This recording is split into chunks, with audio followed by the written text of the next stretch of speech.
네, 정세균, 이재명, 이낙연 추미애 차기 대권주자 또 서울시장 후보자로 거론되는 사람들이 모두 이 부동산 문제에 대해서 한마디씩 꺼내기 시작했습니다. 이것을 가볍게 부동산 문제로만 볼 수 없을 것 같습니다. 차기 대권 또 서울시장 자리를 놓고서 기싸움이 또 본격적인 행보가 시작됐다 이렇게 해석하는 여론이 많은 것 같습니다. 먼저 정 총리 얘기부터 좀 보겠습니다. 네. 오늘 정 총리가 대통령과 만나서 자신의 그린벨트 해제 반대라는 입장을 사실상 관철했다. 아까 이제 유정 기자는 이제 그렇게 얘기를 했어요. 그리고 네.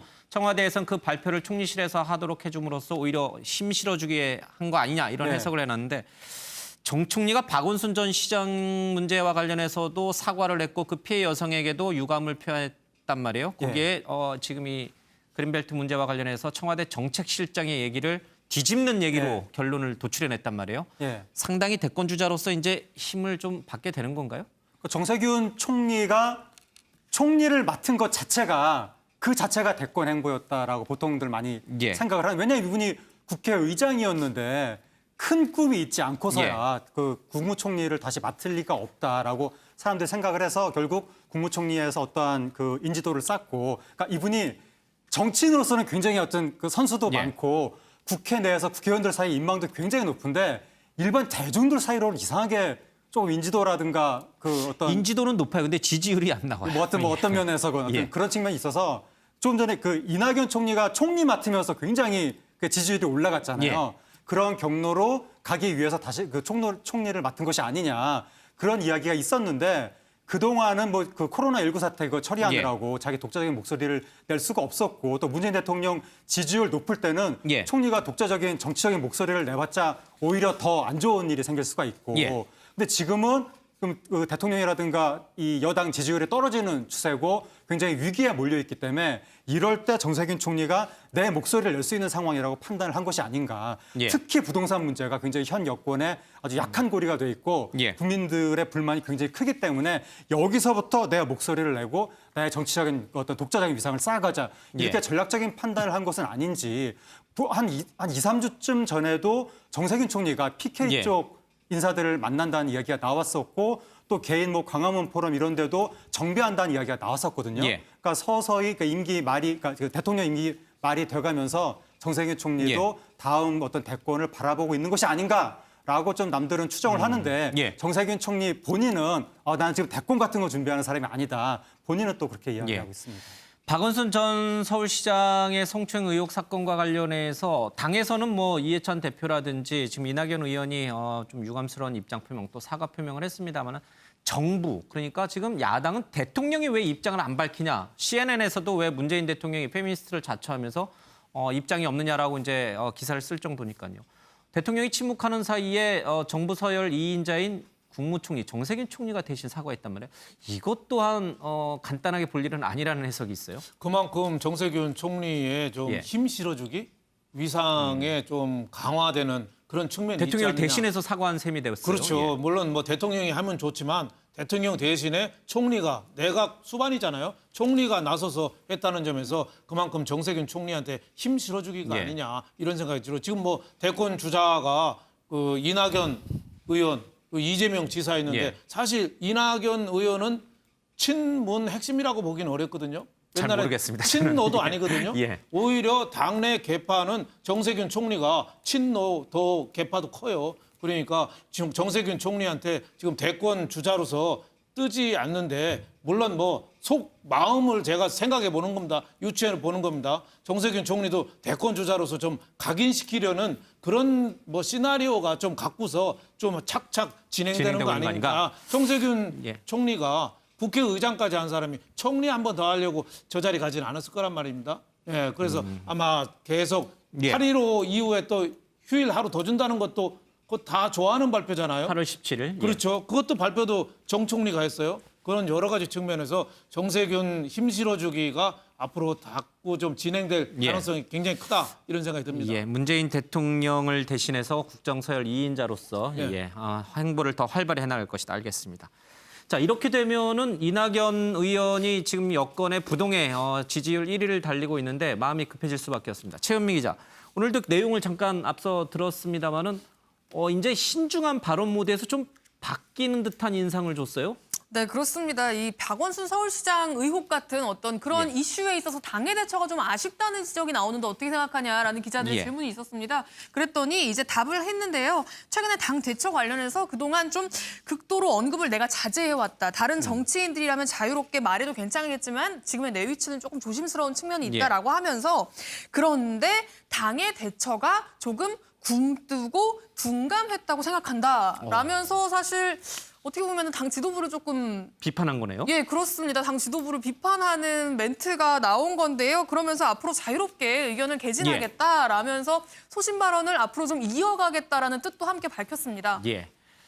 자, 정세균 총리가 본격적인 대권 행보에 나선지 모르겠습니다만 그 행보가 심상치 않고 또 밑으로 오는 이재명 경기도지사의 지지율이 엄청나게 빠른 속도로 치고 올라오니까 이낙연 의원으로서도 이제는 조금 적극적인, 이제 신중한 자세보다는 보다 적극적인 입장 표명을 여러 현안에 대해서 해야 될 때가 된 게 아닌가 이렇게 생각하는 모양입니다. 실제로 오늘 발표된 대권 후보 여론조사를 보니까요. 지금 화면에 나옵니다마는 격차가 많이 좁혀지고 있어요. 네, 그렇습니다. 오늘 리얼미터에서 여론조사 결과를 발표했는데요. 지금 이건 이제 월간 추세를 보는 거고요. 리얼미터 오늘 조사 결과를 좀 말씀을 드리면 이낙연 의원이 23.3%고요. 지금 보시면 이재명 지사가 18.7%로 두 사람의 격차가 4.6%포인트밖에 차이가 나지 않습니다. 이게 오차범위 내에 있는 건가요? 네, 그렇게 그렇습니다. 되면? 플러스 마이너스 3.1이 오차범위거든요. 그렇기 때문에 지금 두 사람의 격차가 오차범위 내에 있다고 봐야 할 것 같아요. 그러니까 지금까지는 뭐 10몇 퍼센트대 40몇 퍼센트 이렇게 사실 2배 이상 차이가 났다가 서서히 좁혀지기 시작해서 한 자릿수까지 왔는데 지금은 오차범위 안까지 좁혀지는 그런 상황이 벌어지고 있다고 보시면 될 것 같습니다. 이 여론조사에 정세균 총리는 빠져 있죠. 예, 그렇습니다. 정세균 총리는 없고요. 여기 아예 뭐 이렇게 객관식이 있었는데 객관식 문항에 빠져 있었던 건지 뭐 그 부분까지는 저희가 확인해 보지 못했습니다. 그런데 순위권을 보면 바로 그 3위가 윤석열 총장이고요. 14.3%. 그 다음이 이제 홍준표 의원 그리고 황교안 전 대표, 안철수 대표 이렇습니다. 자, 이낙연 의원이 이 여론조사를 보면은 마음이 급해질 수밖에 없겠어요. 예, 아마 좀 그런 느낌이 좀 들고 최근에 좀 위험해 보이는 게 이낙연 의원에 대해서 안 좋은 이야기가 별로 없었거든요. 몇 달 전까지만 하더라도. 최근에 제가 보기에 가장 위험한 거는 엄중하게 바라보는 이낙연이라는 이 표현이 약간 조금 희화화된 형태로 많은 사람들이 이야기를 하고 있어서 이렇게 되면 이미지가 굉장히 안 좋아지는 거거든요. 그래서 그러한 이미지 하락이 나중에 돌이킬 수 없는 지점까지 되기 전에 막아야 되기 때문에 이제 이낙연 의원은 너무 이렇게 신중한 모습만 계속 보일 것이 아니라 엣지 있는 남자가 되기 위해서 뭔가 좀 모서리가 있는 사람. 비판할 건 비판하고 그래서 사과할 건 사과하고. 본인이 좀 이슈의 중심이 되고 어느 정도 안티가 생기더라도 그걸 감수하고 좀 이 자신의 이슈를 끌어나가는 이러한 모습으로 이미지를 좀 바꾸기 위해서 앞으로 노력하게 될 것을 보입니다. 알겠습니다. 그러니까 이낙연 의원이 사실 대권 1위였잖아요. 부동 1위인데 당권까지 확보하면은 당권 대권이 자연스럽게 기정사실화되지 않겠느냐. 뭐 그런 노림수 갖고 당권도 출마했잖아요. 근데 잘못하면은 그게 부메랑이 될 수도 있지 않느냐. 지금 대권이 이재명 지사는 치고 올라가고 이낙연은 좀 떨어지고 있거든요. 지금 오차범위 내에 들었어요. 4% 안팎으로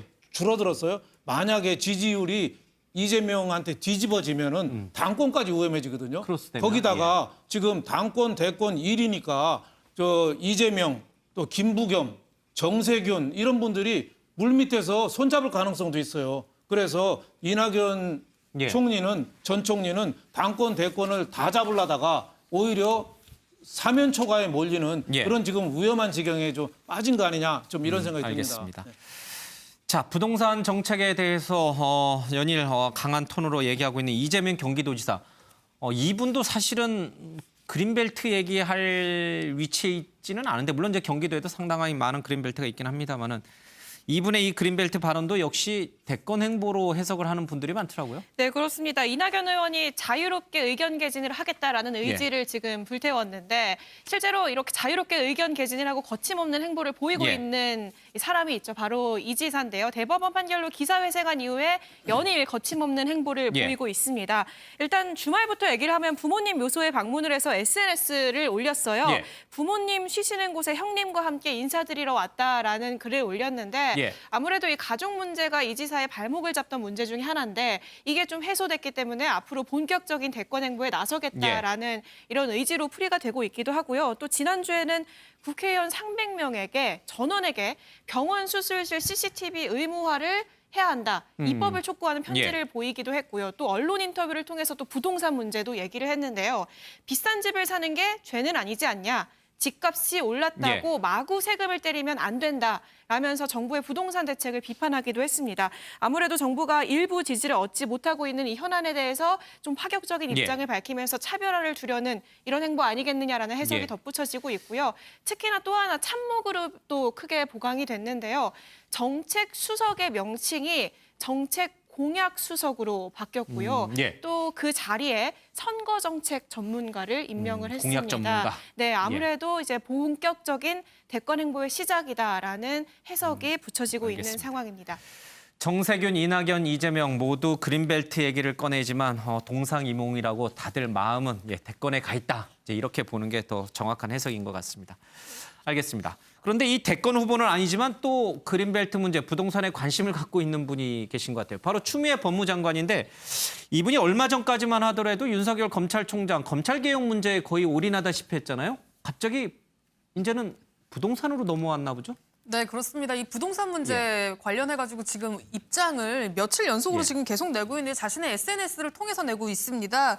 그러니까 처음 SNS에 글을 올렸을 때 지금 부동산 문제가 일어나고 있는 게 이 금융과 부동산이 분리돼 있지 않아서다라면서 금구를 분리해야 된다. 금융과 부동산은 분리해야 된다라는. 두 개 한 통속이다. 예, 그렇죠. 이제 부동산을 살 때 이제 주택담보대출을 껴서 사잖아요. 이런 어떤 과정들이 돈이 다 부동산으로 몰리게 한다라는 논리예요. 그래서 이제 이런 부분들을 없애야 된다. 그리고 그린벨트 해제도 너무 시기상조다. 뭐 이런 이야기들을 했고요. 그러면서 지금 막 일각에서 제기되고 있는 부동산 관련 논란에 대한 본인의 입장을 뚜렷하게 밝혔거든요. 그러고 나서 이제 뭐 여러 가지 이야기들이 많았습니다. 사실 공격으로 보이는 이제 야권에서 뭐 서울시장 나가려는 거 아니냐 뭐 이런 여러 가지 공격들이 있었고요. 그럼에도 불구하고 꾸준히 어제 뭐라고 올렸냐면 법무부 장관이 국무위원으로서 국가 주요 정책에 대해서 의견을 표명하는 게 뭐가 나쁘냐. 할 수 있다라는 입장을 냈고요. 그리고 오늘 또 한 번 올렸습니다. 부동산이 이렇게 투전판처럼 돌아가고 있는데 이걸 보고서 법무부 장관이 침묵한다면 이게 도리어 직무유기가 아니겠느냐라면서 본인의 의견 표명을 계속 합리화하는 의견을 또 재차 내고 있는 상황입니다. 뭐 틀린 말은 아닙니다. 국무위원이기 때문에 국가 주요 정책에 대해서 얘기할 수 있습니다. 외교부 장관도 부동산 얘기할 수 있고요. 국방장관도 부동산 그린벨트 얘기할 수 있습니다. 그러나 법무부 장관이 추미애 장관이 그린벨트 얘기한 것이 국무위원으로서 국가 주요 정책에 대해서 한 그런 의견 표현인지 아니면 마음이 또 다른 데 있기 때문에 한 것인지 해석이 분분합니다. 야권에서는 서울시장 자리를 노리고 의도적으로 한 발언이 아니냐 이렇게 보는 시각이 지배적인 것 같습니다. 야권의 얘기를 잠깐 듣겠습니다. 모든 사람이 다 주목하고 있는 SNS를 통해서 서울 시민이 반대하는 그린벨트 해제라는 문제를 공개적으로 이야기한 것은 내년에 있을 지방선거를 대비해서 그런 제스처가 아닐지.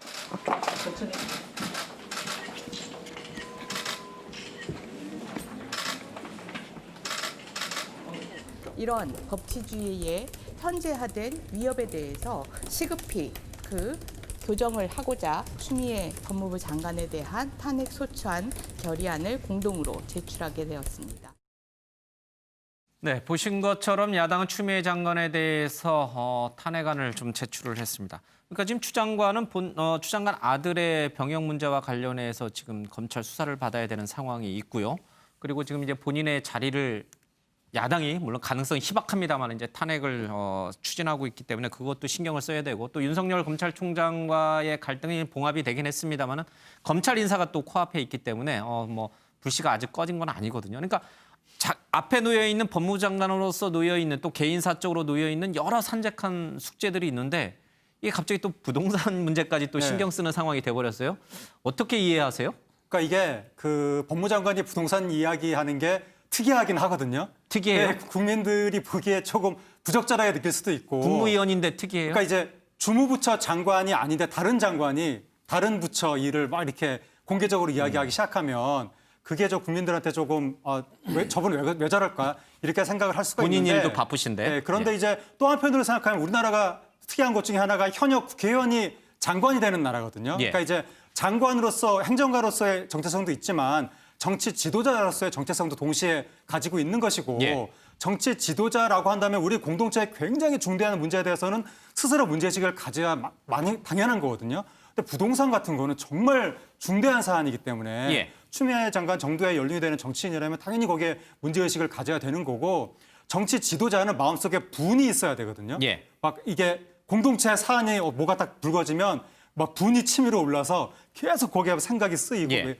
공자가 밟은 망식이라고 그랬는데 분이 일어나면 밥 먹는 것도 있는다라고 예. 공자가 이야기했었는데 계속 그 생각이 나고 이 문제 해결해야 되는데 왜 저렇게밖에 못하는 거지? 예. 이런 생각이 계속 일어나면서 정치 지도자는 자연스럽게 공동체 문제에 대해서 발언할 수밖에 없는 그런 정체성이 있기 때문에 예. 자연스럽게 발언을 하게 된 것이 아닐까. 물론 이제 또 자신의 정치적인 미래와 관련해서 포석도 있을 예. 수는 있겠지만 오로지 뭐 정략적인 의도로 이렇게 그 시나리오를 짜고 일부러 이런 발언을 한 것이다. 예. 이렇게만 해석한 일은 또 아닌 것 같습니다.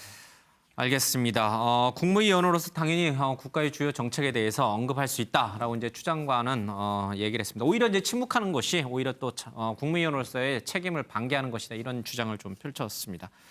어쨌든 서울시장에 관심이 있어서 그런 것이든 아니든 좀 해석이 많습니다. 이쯤 되면요. 지금 앞서 리얼미터 여론조사에서 3위를 기록한 윤석열 검찰총장도 부동산 정책에 대해서 한마디 내놓아야 되는 거 아닌가 싶어요. 이호정 기자, 윤 총장은 부동산 얘기 안 해요? 네, 그런데 뭐 일각에서 야권에선 이런 얘기를 하죠. 예. 부동산 정책에 가장 말 잘 듣는 이제 고위 관계자가 윤석열 총장이다라는 예. 얘기를 하는데 이 얘기가 이 부동산 집 팔라고 했을 때 실제로 집을 판 사람이 바로 예. 윤석열 검찰총장이다 라면서 오히려 칭찬을 해줘야 하는 참모 중에 한 명이다라는 이런 얘기를 예. 하고 있는 상황입니다. 알겠습니다. 윤 대표님, 이제 본격적으로 다음 뭐 서울시장뿐만 아니라 좀 경기도지 또 부산시장이라든지 충남지사라든지 이런 주요 광역단체장 선거도 좀 있고요. 또 대권 후보들의 행보도 이제 점점 본격화되면서 아무래도 현 정부와의 차별화, 현 청와대와의 차별화, 그리고 독자 노선, 자 그런 것들이 이제 조금 시작이 된다고 봐야겠죠. 시기적으로도 그렇고. 아무래도 뭐 지금 민주당이 다수 의석을 차지했고 예. 또 청와대가 지금 단단하게 지금 하고 있는 리더십을 확보하고 있지만 임기 말로 자꾸 접어들잖아요. 지금 지지율이 조국 사태 이후 최저로 떨어졌어요. 지금 굉장히 많이 떨어져 예. 부동산 때문에 또 휘청했어요. 예. 박원순 또 성추행 또 의혹 사망 뭐 그것 때문에도 또 휘청하고 굉장히 좀 위기에 접어들기 때문에 일부 대권 주자나 도지사 출마 후보자들은 지금 정권하고 차별화 이건 누구나 쉽게 느낄 수 있는 유혹이죠. 그거를 스윗 스팟에 잘 맞추는 사람이 지금 이재명 지사가 아닌가 봐요. 예. 지금 오늘도 얘기했잖아요. 서울시장, 부산시장 예. 민주당 공천하지 마라. 그 말 되거든요. 실현은 제가 보기엔 만만치는 않을 것 같은데 말하는 사람은 정의의 사도가 되는 거예요. 그러니까 지금 정권이 재창출되건 못하건 간에 예. 그 차별화에 대한 욕구 그거는 계속 일어나지 않겠느냐. 그 단적인 예가 이번에 그린벨트가 아닌가 싶어요. 예. 정부 차원에서 그린벨트를 유지하냐 해제하냐 갖고 우리가 어디가 좋다 나쁘다 할 수 없어요. 예. 그러니까 뭔가 주택은 공급을 해야 되거든요. 그래서 그린벨트가 1등급부터 5등급까지 있으면 사실상 강남 일부 내곡동이나 세곡동에는 사문화된 그린벨트 지역도 조금은 예. 있어요. 이미 허물어진데 그런 데는 선별적으로 사실 풀을 생각도 제가 옳다고 봐요. 하지만 전반적으로 찬성이냐 반대냐 예. 이렇게 막 몰고 가는 거는 옳지 않다. 그리고 부동산 대책은 이 전체적으로 봐서 예. 누적 효과가 있어야 되거든요. 용적률이나 재건축, 재개발, 도심 개발 예. 모든 공급이 총괄적으로 이루어질 때 그린벨트까지 합쳐서 효과를 발휘하는 건데 그린벨트가 어떻게 했다 이게 나쁘다 예. 이런 식으로 하는 단편적인 그 정치권에서 치고받고 하는 거는 진짜 국가에 도움이 안 된다. 그래서 자기 대권 주자나 시도지사 나가는 사람도 좀 깊이 생각을 하고 한마디 하고 예. 대책을 좀 내놨으면 이런 생각이 좀 듭니다. 알겠습니다. 지금 이제 전국의 핵으로 떠오르는 것은 바로 부동산 문제입니다. 이 문제를 어떻게 잘 푸느냐에 따라서 현 정부 그리고 또 차기 대권의 향방도 크게 갈릴 것으로 보입니다.